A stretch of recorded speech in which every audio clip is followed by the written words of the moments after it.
2024 ಲೋಕಸಭಾ ಕ್ಷೇತ್ರದ ಅಖಾಡದಲ್ಲಿ ಈಗಾಗಲೇ ಒಂದು ಹಂತದ ಮತದಾನ ಆಗಿದೆ.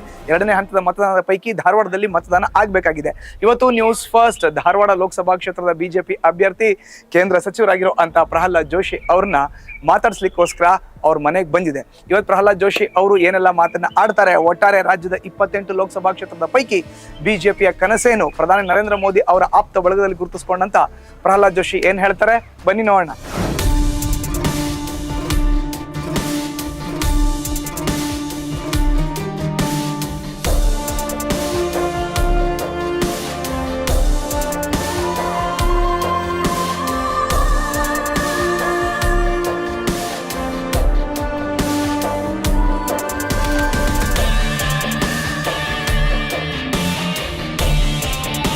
ಧಾರವಾಡ ಲೋಕಸಭಾ ಕ್ಷೇತ್ರದ ಅಖಾಡದಲ್ಲಿ ಬಿಜೆಪಿ ಅಭ್ಯರ್ಥಿ ಪ್ರಹ್ಲಾದ್ ಜೋಶಿ ಅವ್ರ ಜೊತೆ ಇದೀವಿ, ಮಾತಾಡಿಸ್ತೀನಿ ಅವ್ರನ್ನ. ಜೋಶಿ ಅವರೇ, ನರೇಂದ್ರ ಮೋದಿ ಅವರ ಕ್ಯಾಬಿನೆಟ್ ನಲ್ಲಿ ನೀವು ಇದೀರಿ, ಬಹಳ ಚೆನ್ನಾಗಿ ನೋಡ್ಕೋತಾರಂತೆ ಕ್ಯಾಬಿನೆಟ್ ನಲ್ಲಿ ಇರೋ ಎಲ್ಲಾ ಸಚಿವರನ್ನು ಪ್ರಧಾನಿಗಳು. ಪ್ರಧಾನಮಂತ್ರಿಗಳು ಒಂದು ಪ್ರೊಫೆಷನಲಿ ಅಂದ್ರೆ ಒಬ್ಬ ಪ್ರೊಫೆಷನಲ್ ಹೇಗಿರಬೇಕು ಹಾಗಿದ್ದಾರೆ. ಅವರು ಕೆಲಸದಲ್ಲಿ ಬಹಳ ಕಟ್ಟುನಿಟ್ಟು, ಅದೇ ಸಂದರ್ಭದಲ್ಲಿ ವೈಯಕ್ತಿಕವಾಗಿ he takes care of everybody. ಬಹಳ ಆಶ್ಚರ್ಯ ಆಗುವ ರೀತಿಯಲ್ಲಿ ಅವರೆಲ್ಲರನ್ನು ಗಮನಿಸ್ತಿರ್ತಾರೆ. ಗಮನಿಸೋದಂದ್ರೆ ಒಬ್ಬ ಅಣ್ಣನ ಸ್ಥಾನದಲ್ಲಿ, ತಂದೆ ಸ್ಥಾನದಲ್ಲಿ ನಿಂತು ಏನು ಗಮನಿಸ್ಬೇಕು ಅದನ್ನು ಗಮನಿಸ್ತಾರೆ. ನಮ್ಮ ವೈಯಕ್ತಿಕವಾಗಿ ನಮ್ಮ ಗ್ರೋತ್ ಬಗ್ಗೆ ಇರ್ಬೋದು, ಕನಿಷ್ಠ 1-2 ತಿಂಗಳಿಗೂ ಒಂದು ಸರ್ತಿ ಕ್ಯಾಬಿನೆಟ್ದಲ್ಲಿ ಅವರು ಮತ್ತು ಕೌನ್ಸಿಲ್ ಆಫ್ ಮಿನಿಸ್ಟರ್ ಮೀಟಿಂಗ್ದಲ್ಲಿ ಎಷ್ಟು ಜನ ಹೆಲ್ತ್ ಚೆಕಪ್ ಮಾಡಿಸಿದ್ದೀರಾ, thorough health checkup, that is to after 50+ ಇದ್ದವ್ರಿಗೆಲ್ಲರಿಗೂ ನೀವು ಚೆಕ್ ಮಾಡಿಸಿದಿರಾ ಇಲ್ವಾ, ಆನಂತರ ನಿಮ್ಮದು ಬಾಡಿ ಸ್ಕ್ಯಾನಿಂಗ್ ಮಾಡಿಸಿದಿರಾ ಇಲ್ವಾ. ಒಬ್ಬರು ನನ್ನ ಮೊನ್ನೆ ಒಬ್ಬರಿಗೆ ಘಟನೆ ಹೇಳಿದೆ, ಹೆಸರು ಹೇಳಿಲ್ಲ. ನಮ್ಮ ಕೌನ್ಸಿಲ್ ಆಫ್ ಮಿನಿಸ್ಟರ್ಸ್ ಮೀಟಿಂಗ್ ನಡೆದಾಗ ನಮ್ಮೊಬ್ಬರು ಮಂತ್ರಿಗಳು ಸ್ವೀಟ್ ತಿಂದ್ರು, ಗುಲಾಬ್ ಜಾಮೂನ್. ಎಲ್ಲಿಂದ ನೋಡ್ತಾರೋ ಏನೋ, ಮೀಟಿಂಗ್ ಪುನಃ ಸ್ನ್ಯಾಕ್ಸ್ ತೊಗೊಂಡು ಪುನಃ ಸೆಕೆಂಡ್ ಸೆಷನ್ ಮೀಟಿಂಗ್ ಶುರು ಆಗುವ ಹೊತ್ತಿಗೆ ಆ ಮಂತ್ರಿಗಳಿಗೆ ಹೇಳಿದರು, 1 ವಾರದ ಹಿಂದೆ ಶುಗರ್ ಭಾಳ ಜಾಸ್ತಿ ಆಗಿದೆ ಅಂತ ನೀವು ಹೇಳಿದ್ರಿ, ಇವತ್ತು ನೀವು ಅಲ್ಲಿ ನಿಂತು ಗುಲಾಬ್ ಜಾಮೂನ್ ತಿಂದ್ರಿ, ಇದು ಒಳ್ಳೇದಲ್ಲ ನಿಮ್ಮ ಆರೋಗ್ಯಕ್ಕೆ ಅಂತ ಕರೆದು ಹೇಳಿದ್ರು. It takes lot of care. ಹಾಗೆ ಭಾಳ ಒಬ್ಬ ಸ್ನೇಹಜೀವಿ, ಅಷ್ಟೇ ಕಟ್ಟುನಿಟ್ಟು. ಹೇಗನ್ಸುತ್ತೆ ಸರ್, ಇವಾಗ ನೀವು ಒಂದ್ ಪದ ಹೇಳಿದ್ರಿ, ಅಣ್ಣನ ಸ್ಥಾನದಲ್ಲಿ, ತಂದೆ ಸ್ಥಾನದಲ್ಲಿ. ಸಾಮಾನ್ಯವಾಗಿ ಕಟ್ಟುನಿಟ್ಟಿನ ಕೆಲಸ ಅಷ್ಟೇ, ನಾನು ಡಿಸಿಪ್ಲಿನ್, ನನ್ನ ಕೆಲಸ ಆಗ್ಬೇಕು ಅಂತಾನೆ ಎಲ್ಲಾ ಬಾಸ್ಗಳು ಇರ್ತಾರೆ. ನಿಮ್ ಬಾಸ್ ನಿಮ್ಮ ಆರೋಗ್ಯದ ಬಗ್ಗೆ ಕೇರ್ ತಗೊಳ್ಳೋದು ಅಥವಾ ನಿಮ್ ಕ್ಯಾಬಿನೆಟ್ ಮಿನಿಸ್ಟರ್ಸ್ ಬಗ್ಗೆ ಕೇರ್ ತಗೊಳ್ಳೋದನ್ನ ಹತ್ರದಿಂದ ನೋಡಿದಾಗ ನಾನು ಅದನ್ನೇ ಹೇಳಿದೆ, ಅವರು ಯಾವಾಗ ನಿಮ್ ಕೆಲ್ಸದ್ ಬರ್ತದೆ, ನಿಮ್ ಪರ್ಫಾರ್ಮೆನ್ಸ್. ಇನ್ನೊಂದು ಮುಖ ಹೇಳೋದಾದ್ರೆ, ನೀವು ಅವ್ರ ಹತ್ರ ನಿಮ್ ಡಿಪಾರ್ಟ್ಮೆಂಟ್ ಇದ್ರೆ ರಿವ್ಯೂ ತಗೊಳ್ತಾರ ಅವರು. ಎಲ್ಲಾ ಡಿಪಾರ್ಟ್ಮೆಂಟ್ಗಳದ್ದು ಕನಿಷ್ಠ ವರ್ಷಕ್ಕೆ 2 ಬಾರಿ ರಿವ್ಯೂ ಮಾಡ್ತಾರೆ ಅವರು, ನಮ್ಮನ್ನು ಕರೆದಿರ್ತಾರೆ. ನಿಮ್ಮ ಡಿಪಾರ್ಟ್ಮೆಂಟ್ ಅಲ್ಲಿ ಏನ್ ನಡೀತು, ಏನ್ ಆಗ್ತಾ ಇದೆ ಎಲ್ಲ ಅವ್ರಿಗೆ ಇಷ್ಟು ಮಾಹಿತಿ ಸಂಗ್ರಹಿಸಿರ್ತಾರೆ. You cannot go casual. ಹಾಗೆ ಏನೋ ಒಂದು ಸೆಕ್ರೆಟರಿನೂ ಇರ್ತಾರೆ, ಅವ್ರೇನೋ ಒಂದು ಪ್ರೆಸೆಂಟೇಶನ್ ಕೊಡ್ತಾರೆ, ನಾವು ಕೂತ್ ಬಂದ್ರಾಯ್ತು ಇಲ್ಲ. You should know that is what he expects. ನಾವು ಪ್ರತಿಯೊಂದು ಸಂಗತಿ ನಿಮ್ಮ ಡಿಪಾರ್ಟ್ಮೆಂಟ್ ನಿಮಗೆ ಗೊತ್ತಿರಬೇಕು, ಅದಕ್ಕೆ ಮುಂದಿನ ಪ್ಲಾನ್ ಏನಂತ ಗೊತ್ತಿರಬೇಕು. ನಾನೊಂದು ಯಾವುದೋ ವಿಷಯ, ಒಂದು ಪ್ರಾಜೆಕ್ಟ್ ತೆಗೆದುಕೊಂಡು ಹೋಗಿದ್ದೆ, ಅದಕ್ಕೆ ಅಪ್ರೂವಲ್ಗೆ ಕ್ಯಾಬಿನೆಟ್ ನೋಟಿಗೆ ಎಲ್ಲ ಅಪ್ರೂವಲ್ ಆಗಿ ಕ್ಯಾಬಿನೆಟ್ಗೆ ಹೋದಾಗ ಅದರಲ್ಲಿ ನಾವು ಪ್ರಾಜೆಕ್ಟ್ ಎಂದು ಕಂಪ್ಲೀಟ್ ಮಾಡ್ತೀವಿ ಅಂತ ಮೆನ್ಷನ್ ಮಾಡಿರಲಿಲ್ಲ. ಪ್ರಧಾನ ಮಂತ್ರಿಗಳು ಅದನ್ನು ವಾಪಸ್ ಕಳಿಸಿದ್ರು. ನೀವು ಉದ್ಘಾಟನೆ ಡೇಟು ಕೊಡ್ಬೇಕು ನಾವು. We should give the inauguration date also. ಅಂದ್ರೆ 100% ಇರಬೇಕು.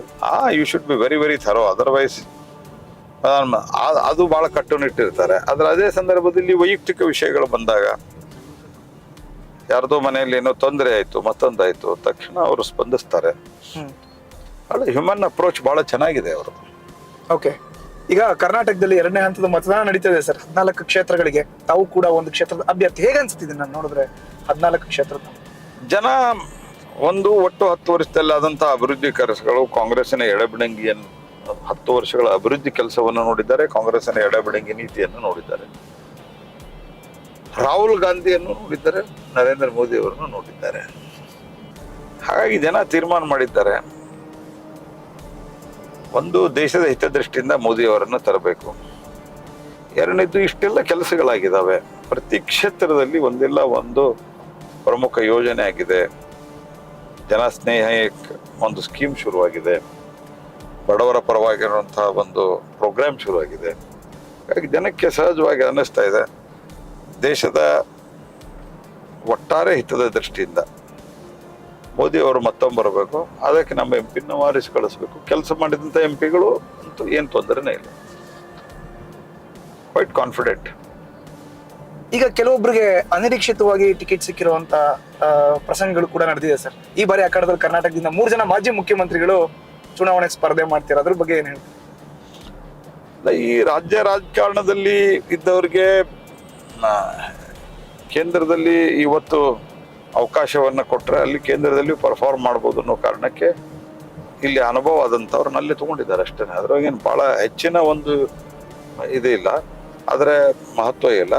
ಆದರೆ ಮುಂದೆ ಲೋಕಸಭೆ ಸದಸ್ಯರಾಗಿ ಅವರು ಒಬ್ಬ ರಾಜ್ಯದ ಮಂತ್ರಿಯಾಗಿ ಮುಖ್ಯಮಂತ್ರಿಯಾಗಿ ಕೆಲಸ ಮಾಡಿದಂಥವ್ರು, ಅವರ ಅನುಭವವನ್ನು ನಾವು ಲೋಕಸಭೆಯಲ್ಲಿ ಪಡಿಬೋದು ಅನ್ನುವಂಥ ಒಂದು ವಿಚಾರ ಅಷ್ಟೇ. ಇತ್ತೀಚೆಗೆ ತಮ್ಮ ಕ್ಷೇತ್ರ ಧಾರವಾಡದ ಹುಬ್ಬಳ್ಳಿಯಲ್ಲಿ ನಡೆದಂತ ನೇಹಾ ಹತ್ಯೆ ಪ್ರಕರಣ ಏನ್ ಇದೆ ಅದನ್ನ ಬಿಜೆಪಿ ಅವರು ಅಸ್ತ್ರ ಮಾಡ್ಕೊಂಡ್ ಬಿಟ್ಟಿದ್ದಾರೆ ಅಂತ ಕಾಂಗ್ರೆಸ್ ಅವರು ಬೊಬ್ಬೆ ಹೊಡಿತಿದ್ದಾರೆ ಸರ್ ಪ್ರಚಾರದ ಅಖಾಡದಲ್ಲಿ. ಕಾಂಗ್ರೆಸ್ದವರು ನಮ್ಗಿಂತ ಜಾಸ್ತಿ ನೇಹಾದ್ದು ಮಾತನಾಡ್ತವ್ರು ಕಾಂಗ್ರೆಸ್. ನೇಹಾ ಪ್ರಕರಣವನ್ನು ನೀವು ನಿರ್ವಹಿಸಿದ್ದು ಹೇಗೆ? ರಾಮೇಶ್ವರ ಕೆಫೆ ಬಾಂಬ್ ಬ್ಲಾಸ್ಟ್ ನೀವು ನಿರ್ವಹಿಸಿದ್ದು ಹೇಗೆ? ನಿಮ್ಮ ನಡವಳಿಕೆಯ ಬಗ್ಗೆ ಜನರಿಗೆ ಡೌಟ್ ಬರ್ತಾ ಇದೆ. ನಮ್ ತಪ್ಪಲ್ಲ. ನೇಹಾನ್ ಪ್ರಕರಣಕ್ಕೂ ಭಾರತೀಯ ಜನತಾ ಪಾರ್ಟಿ ಉಪಯೋಗ ಮಾಡ್ತಾ ಇದೆ ಅನ್ನೋದಕ್ಕೆ ಅರ್ಥ ಏನಿದೆ? ಅಲ್ಲ, ನಾನು ಅದಕ್ಕೋಸ್ಕರ ಒಂದು ಆಡ್ ಮಾಡ್ಬಿಡ್ತೀನಿ ಸರ್. ಕಾಂಗ್ರೆಸ್ನ ಕಾರ್ಪೊರೇಟರ್ ಮಗಳು ಆಕೆ, ಕಾಂಗ್ರೆಸ್ ಅವರೇ ಫಸ್ಟ್. ಕಾಂಗ್ರೆಸ್ ಕಾರ್ಪೊರೇಟರ್ ಮಗಳು, ಕಾಂಗ್ರೆಸ್ ಕಾರ್ಯಕರ್ತ ಹುಡುಗ, ಅವ್ರ ತಂದೆ. ಮತ್ತು ಅವ್ರು ಹೇಳಿದ್ದು ಬಹಳ ಗಂಭೀರ ಆರೋಪ.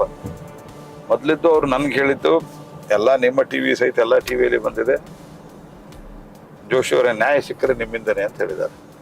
ಸಾಕಷ್ಟು ಅದು ಬಹಳ ದೊಡ್ಡ ಪ್ರಮಾಣದಲ್ಲಿ ವೈರಲ್ ಆದ ನಂತರ ಇವರಿಗೆ ಎಲ್ಲ ಬಹಳ ಒಂದು ಆಕ್ರೋಶ ಶುರುವಾಗಿತ್ತು ಕಾಂಗ್ರೆಸ್ದವ್ರಿಗೆ.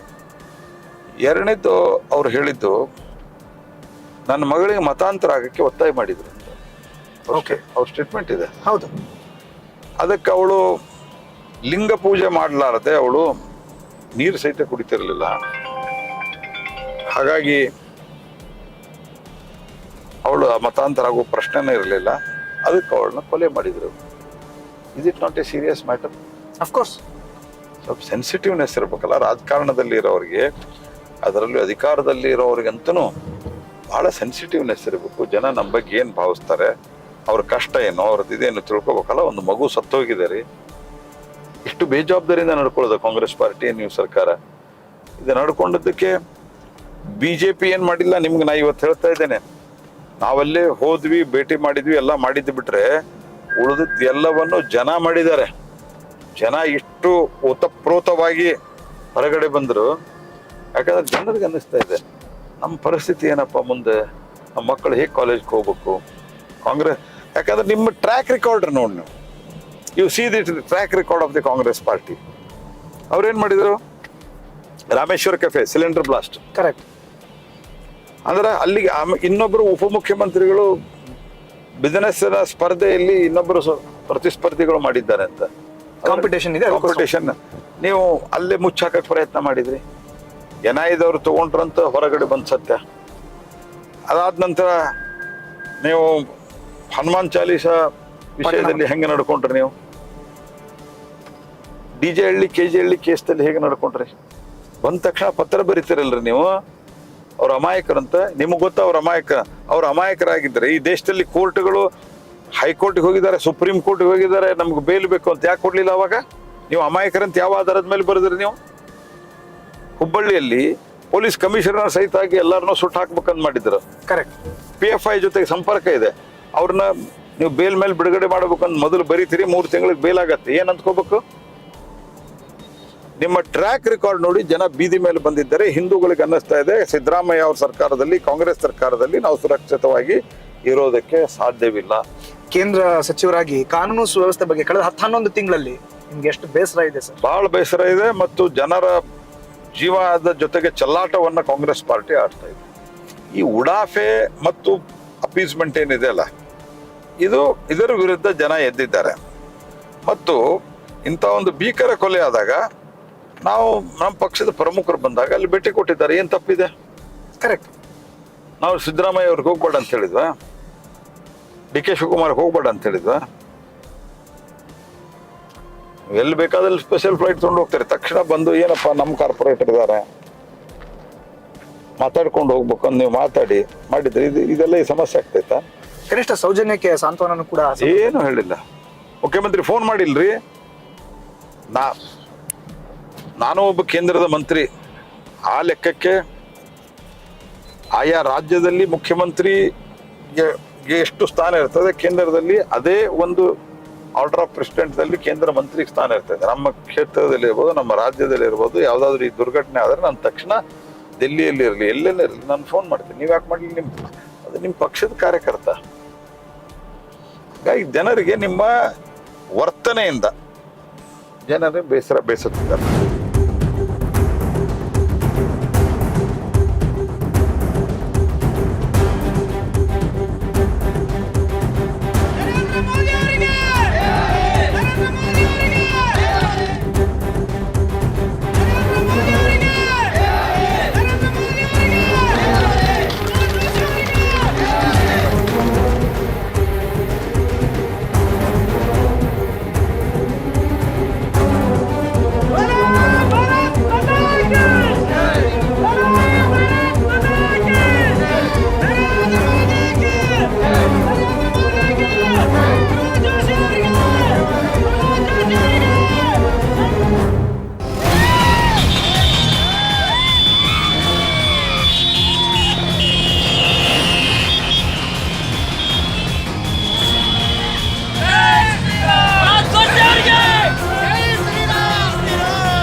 ಸನ್ಮಾನ್ಯ ನಾಗರಾಜ್ ಚಡ್ಡಿ ಅವರಿಗೆ, ಎಲ್ಲ ಕಾರ್ಯಕರ್ತ ಮಿತ್ರರು, ಸಂಗಮೇಶ್ವರ ಗ್ರಾಮದ ಮತ್ತು ಸುತ್ತಮುತ್ತಲಿನಿಂದ ಬಂದಿರತಕ್ಕಂಥ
ಸನ್ಮಾನ್ಯ ಪ್ರಹ್ಲಾದ್ ಜೋಶಿ ಅವರು ಬಂದಿದ್ದಾರೆ ನಮ್ಮ ಗ್ರಾಮಕ್ಕೆ. ಅವರಿಗೆ ನಮ್ಮ ಗ್ರಾಮದ ಎಲ್ಲ ಗುರಿಯರ ಪರವಾಗಿ, ತಮ್ಮೆಲ್ಲರ ಪರವಾಗಿ ವೈಯಕ್ತಿಕವಾಗಿ ಮೊದಲನೇದಾಗಿ ಸ್ವಾಗತ ಬಯಸ್ತೇನೆ.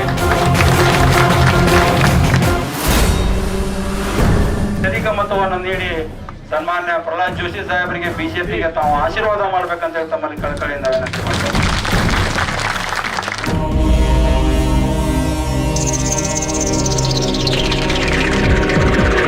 ಎಲ್ಲ ಆತ್ಮೀಯ ಸಂಗಮೇಶ್ವರದ ನಾಗರಿಕರೇ, ಗ್ರಾಮಸ್ಥರೇ, ಸಹೋದರ ಸಹೋದರಿಯರು, ಕೆಟ್ಟ ಬಿಸಿಲಾಗಿ ದೊಡ್ಡ ಸಂಖ್ಯೆಯಲ್ಲಿ ಸೇರಿದೆ. ಇನ್ನೂ ದೊಡ್ಡ ಉಪಕಾರ ಮಾಡಿದ್ರೆ ಧನ್ಯವಾದ. ರಾಜ್ಯದಾಗ 50 ವರ್ಷ, ದೇಶದಾಗ 60 ವರ್ಷ ಇವರ ಕಾಂಗ್ರೆಸ್ ಅವರು. ಅವಾಗ ಯಾಕೆ ಏನೂ ಕೊಡಲಿಲ್ಲ? ಈಗ ನಾವು ಬಂದು ಹಂಗೆ ಮಾಡ್ತೀವಿ, ಹಿಂಗೆ ಮಾಡ್ತೀವಿ, ಆಕಾಶದಾಗಿ ಚಂದ್ರ ಕೊಡ್ತೀವಿ. 273 ಸೀಟ್ ಬರುತ್ತೆ. ನಿಂತಾರೆ ಎಷ್ಟು? ನೀ ಬೇಕಾದ ಹೇಳುದಪ್ಪ ಒಟ್ಟ ನೋಡಿ ನೀ ಯಾವಲ್ಲ ಅಂತ ಹೇಳಿ ನಾವಿಲ್ಲಿ ಕೊಡ್ತೀವಿ ನಾವಿಲ್ಲಿ ಕೊಡ್ತೀವಿ ಕೊಟ್ಟದಕ್ಕೆ ಕಸ್ಕೊಂಡಿರಿನ ಬಾಂಡ್ ಪೇಪರ್ ಎಷ್ಟಾಗೈತಿ 10 ರೂಪಾಯಿ ಐತೆ 100 ಎಷ್ಟಾಗೈತಿ 100 500 ರಿಜಿಸ್ಟ್ರೇಷನ್ ಚಾರ್ಜ್ ಸ್ವಲ್ಪ ರಿಜಿಸ್ಟರ್ ನೋಂದಾವಣಿ ಶುಲ್ಕ ಎಷ್ಟು ಮಾಡ್ಯಾರ 3 ಪಟ್ಟು ಜಾಸ್ತಿ ಮಾಡ್ಯಾರ ಸ್ಪ್ರಿಂಕ್ಲರ್ ಪೈಪ್ ಎಷ್ಟು ಮಾಡ್ಯಾರ 4800 1900 ಇದ್ದದ ಕರೆಂಟ್ ಬಿಲ್ ಟಿಸಿ ಹಾಕಕ್ಕ ಎಷ್ಟು ಮಾಡ್ಯಾರ 10,000 ಇದ್ದಿದ್ದ 2 ಲಕ್ಷ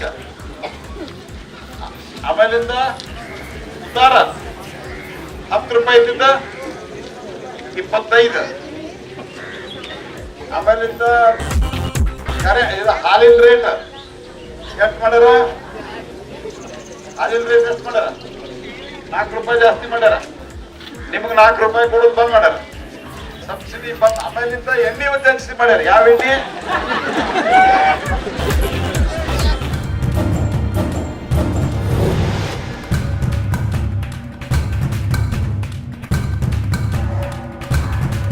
ನರೇಂದ್ರ ಮೋದಿಗೆ ಸನ್ಮಾನ್ಯ ಪ್ರಹ್ಲಾದ್ ಜೋಶಿ ಸರ್ಗೆ ಗಂಗಾ ಚಪ್ಪಿ ಸರ್ಗೆ ಬೋಲೋ ಭಾರತ್ ಮಾತಾ ಕಿ ಬೋಲೋ ಭಾರತ್ ಮಾತಾ ಕಿ ನಾನು ಡಿ.ಸಿ ಆಲ್ರೆಡಿ ಮಾತಾಡಿದ್ದೀನಿ ಅಧಿಕಾರಿಗಳು ಬಂದು ಹೋಗ್ಯಾರ ಇನ್ನೊಂದು ಸಮಸ್ಯೆ ನೂರೈತೆ ನೀವು ಎರಡು 3 ದಿವಸಕ್ಕೆ ನಮ್ಮ ಕಡೆ ಬರ್ರಿ ನಾನು ಡಿ.ಸಿ ಅವ್ರನ್ನ ಕಳಿಸಿ ಅದನ್ನು ಸಾಲ್ವ್ ಮಾಡಿಕೊಡ್ಬೇಕು ನಾನೆಲ್ಲ ಮಾಡ್ಕೊಡ್ತೀನಿ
ಅವರನ್ನ ವಿಜಯಶಾಲಿಗಳನ್ನಾಗಿ ಮಾಡುತ್ತೀರೆಂದು ನಮ್ರ ವಿನಂತಿ. ಇದು ಭಾರತೀಯ ಜನತಾ ಪಕ್ಷದ ಚುನಾವಣೆಯ ಪ್ರಚಾರ.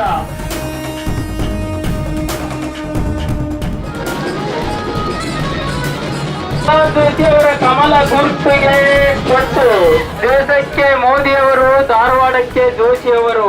ಇದು ಭಾರತೀಯ ಜನತಾ ಪಕ್ಷದ ಲೋಕಸಭಾ ಚುನಾವಣೆಯ ಪ್ರಚಾರ. ಸಿಕ್ಕಿದ್ದು ನಮ್ಮ ಧಾರವಾಡ ಜಿಲ್ಲೆಯ ಪುಣ್ಯ ಬಂಧುಗಳೇ, ಅಕ್ಕ ತಂಗಿಯರೇ, ಅಣ್ಣ ತಮ್ಮಂದಿರೇ.